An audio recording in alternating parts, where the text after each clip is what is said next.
Match के हवाले से खबर यह है कि वो जो मुतनाज़ा रेफरी है एंडी पाइक्राफ्ट वो ही दोबारा मैच रेफरी का किरदार अदा करेंगे कल।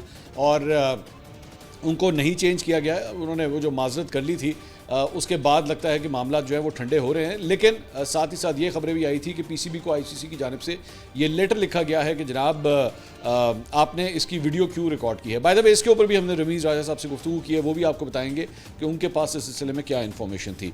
साथ ही साथ ये भी पता लगा है कि जनाब एक पाकिस्तानी टीम के लिए जो है एक मोटिवेशनल स्पीकर या स्पोर्ट्स साइकोलॉजिस्ट डॉक्टर राहील को जो है उनकी खिदमात हासिल की गई हैं और उन्होंने कुछ सेशंस किए हैं पाकिस्तान टीम के साथ ताकि उनका मोराल जो है ज़रा लिफ्ट अप किया जा सके। साइकोलॉजिकली एक बहुत अंडर प्रेशर मैच होता है जो पाकिस्तान और इंडिया का मैच होता है, तो इसलिए जितनी उनको साइकोलॉजिकली सपोर्ट मिल सकती है उस सिलसिले में पाकिस्तान क्रिकेट बोर्ड ने ये काम किया है। अब देखते हैं कि इसका रिज़ल्ट जो है वो फील्ड में आता है या नहीं आता।